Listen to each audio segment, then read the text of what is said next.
yes, this is Tactical Red, and you're on Tactical United. I was also haven't done a video for a while, but just after watching that game today, I mean, when I look at that game, obviously Ollie played for a draw clearly because he kept McTominay and Fred on the whole game when we was trying to win the game. Like he was still keeping them on.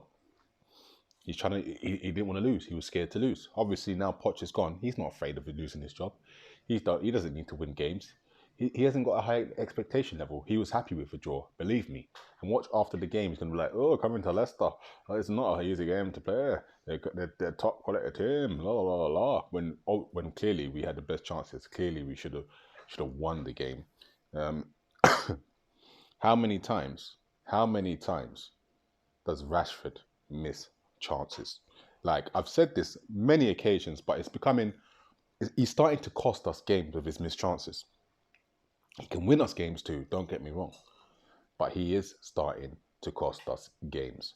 The games that he's costing us is like it can cost if we don't take chances. I mean, the first chance is shockingly bad, and then the last chance, okay, he just blasts it. Yeah, it doesn't try to finesse any type of accuracy, just straight blast mode and just hope it goes into the goal. Like that's what he tried to do, and it didn't work out. Rashford, yeah, he scored the goal. Obviously, the goal that he scored, everyone would have put it in that bottom corner because you can see the angle was perfect for him. So, Rashford, like, it's frustrated me in that game. He's got hella skill and he's got world class potential, but he needs to become more clinical because he cost us that game, in my opinion. If he would have just taken his chances, we would have won the game. It's simple as that. Like you see Bruno, one chance, one goal. Like there's no messing about. Like why can't Rashford is not clinical. His finishing is poor. It's 50-50. Like for a person who's supposed to be an elite striker, and this is why when people roll me off his stats and saying, yeah, like, he's this and that, he's good. He's good. Don't get me wrong. He's very good. But the clinicalness, he really needs to improve it. I'm really getting tired of it because he misses chances every single game. Every single game he misses chances. Every game. There is no doubt about it. Like you can check every game we have played with Rashford. You'll see a missed chance. You will see it. You will find it. That's what he does. He misses chances. He's not clinical. You know. Clearly today, Bay. I know that goal, that Vardy goal. I think personally, what was Maguire? Maguire is on the front post marking no one. Yeah. So when you're on the front post marking no one, it's your responsibility to make sure the cross doesn't come in that easy. If the cross is coming in, it has to come above you. Yeah? But the cross comes in, Maguire's marking no one. It's like Maguire, he's like he does things like to avoid responsibility. He'd rather mark no one than mark someone and make a mistake. You see him zonal marking no one because if a goal goes in, it's not his fault because he's marking no one. He's a captain. You see like players like John Terry who do that front post shit. The cross doesn't come in because they're making sure that cross don't come in. Maguire never the cross always comes in when Maguire's doing that. Like you can say, yeah, Bray didn't get close enough to Vardy. You can say that. You can say that. There's no doubt about it. Like, yeah, he didn't get close enough to Vardy. Vardy did get a free shot in the box. But that cross shouldn't have come in like that. It's too easy. It's too easy for a cross to come in because Maguire, what are you doing there front post? You're supposed to make sure the cross doesn't come in easy. And he did not do his job. This is why Maguire will always be labelled as an £80 million flop because he never does his job as an £80 million signing. He does his job as a £10 million championship signing. That's what his job is. Like, yeah, the back line with Bailly and Maguire does look better because Bailly recovery pace makes Maguire more comfortable than Lindelof.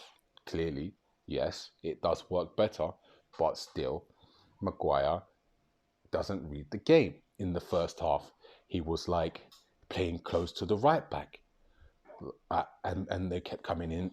They kept coming in because Maguire was out of position all the time. Like Maguire is 40. He's a 40 defender. Like he's not like, as a defender, if you're a defensive minded player, or you play defense, or you understand football in a defensive way, you will know that Maguire isn't doing a good job. If you look at the stats about having the most headers and stuff and all that crap that they will read you off, you'll think Maguire is a good player, but he's actually not. I think Ollie was scared to lose. I think McTominay didn't do anything in the game.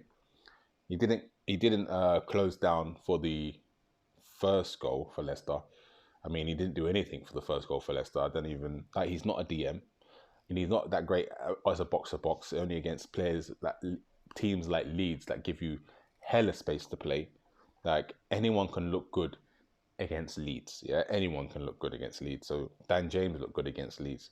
That says everything. Dan James hasn't had a good game for Man United, and he looked good against Leeds. So, like, let's not get excited about McTominay against Leeds, yeah? Because anyone can do it. So, and we see now with McTominay there, he's limited. He's a limited footballer. Can't do a lot. Like, you look at guys like Tielemans and Didi, yeah? Controlling midfielders. Like, they controlled our midfield. Like, we played on the counter-attack, but they controlled our midfield. For me, we shouldn't even be playing with them. Like, the team that we played against Everton, we controlled the whole game for the whole 90 minutes. Why? Because our midfield was way better. We had Matic, a player who can control a midfield. We have Pogba in there with Bruno. Players who can keep the ball. You know, you haven't got Dan James on the right. We had Greenwood who can keep the ball. Dan James can't keep the ball. He's just a space pace merchant. He needs space. He needs space for his pace. That's it. He can't do anything else. Like, he passed the ball to Bruno to assist, but that's just basic footballer. So, you know, for me, like, everyone's been talking about Man United on the title charge and all that, and you know, we're in our title race and this, that, and the other. For me, we should always be in a title race, especially with the quality of players that we have. Like, I said this from the beginning. Said this from the beginning of the season. This is how we should be. This is where we should be. Like, this is no surprise to me. But when he plays teams like this, this is why an elite manager wouldn't be scared to play an attacking team against Leicester, because after we just dominated against Everton, and then you're going from one style of domination against Everton. It wasn't really domination, but you know what? You have players there that can pass the ball, yeah, to put in other players that are just workmen, and then you wonder why their midfield dominates ours, because you put a workman midfield in there, and McTominay and Fred aren't that great at keeping the ball and at creativity. They have zero creativity. Let's be honest. Like, Fred has no creativity. McTominay has no creativity. McTominay can just score a goal every now and then, but no creativity. So what would you expect? And then, like, you don't need two CDMs to protect Bailly and Maguire, because they're not Maguire and Lindelof. You don't need to protect them. They can handle it. So why do those tactics, Ollie? This is what I mean. Ollie is doing his best he can, but he's always going to make these little errors and these limitations in his team, because he doesn't fully understand his team. Doesn't fully understand. If he did understand his team, he would see that Bailly and Maguire don't need two CDMs to protect them. They'll probably need a Matic just holding. Do you know what I mean? Or even just a Fred holding. You know what I'm saying? But we could have went and won that game strongly and then progressed to the next game. But, you know, a draw isn't the worst result, but it's not the best result. And, you know, I think what's going to happen is, like, we've got these two next games, and we need to get at least, if we don't win any of these next two games, it just kills all the momentum. It kills all the momentum. And these next two games aren't easy. Like, Wolves is not easy, and Aston Villa is not easy. So you're playing two teams that are not easy. So I'm not sure if we're going to win those games. I want to see the teams that he plays. If we play the attacking players, as we should win. It's simple as that. But we don't know what is he going to do that, whether he's going to do that, or is he going to, you know, go back to the, you know, Fred and McTominay thing. That for me only works one out of 5 times, once out of 6 times that formation worked. One out of 6. It's not that great. It's not a great formation. It's not putting up trees. It's not scaring no teams. It didn't scare Leicester. Leicester weren't worried about McTominay and Fred. Why would they be? Bruno Fernandes had a great game. Martial should never got taken off for Cavani. This is a major mistake.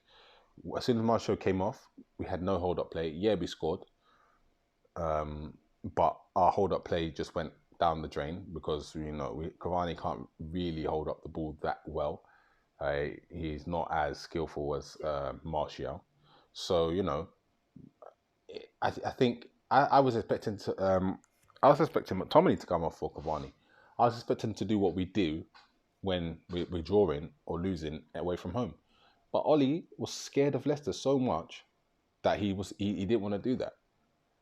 And, you know, I think Poch, honestly, I do think Poch going to PSG, Ollie won't feel the pressure to win games as much, because I honestly don't believe he gets any pressure from the board.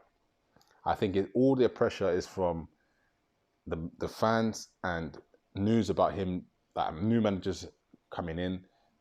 That's where he feels pressure. He doesn't. So now I think he's going to get in a little bit of a comfort zone, and we're going to start not going to start like completely falling off, but we're going to, like, instead of making, like before, we go straight for wins, we might just go for draws. Do you know what I'm saying? Like, because his standards are not the standards of Manchester United. And that's why I don't think he will ever be a winner at Manchester United. And that's why I just don't see us ever winning major trophies under Ollie. Let's see what he does against Man City. Like, I want to see if we can get through past that Man City game. Like, that's the real test for Ollie for me.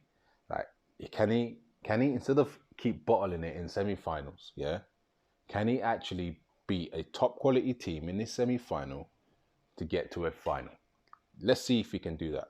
Because, to be honest, I'm like 50%, 50-50 whether we're going to win that game. I'm 50-50. Because I don't really rate City that highly. But we'll see. This for me is the real test for Ollie. Because we ain't winning the league under Ollie. Yeah, we're not. Like, for Ollie, he needs a trophy to even be considered a success, because all the other managers that got fired have actually won us trophies. He hasn't. So that is the standard that I set. So let's see if Ollie can actually get through to that semi-final. But in the league, we was never going to win a league anyway with Ollie. But it's just a shame, because now Liverpool were going to beat West Brom, and we was probably going to be the only ones that could challenge them. And now we're probably not going to win against Wolves either. So, you know, it's not looking that positive as we thought as Manchester United fans. And to be honest, it's a poor result. It's a poor result to be 2-1 up with 10 minutes to go and to end up 2-2 is poor. It's poor, but, you know, it is what it is. I'm Tactical Red. This is Tactical United. Merry Christmas.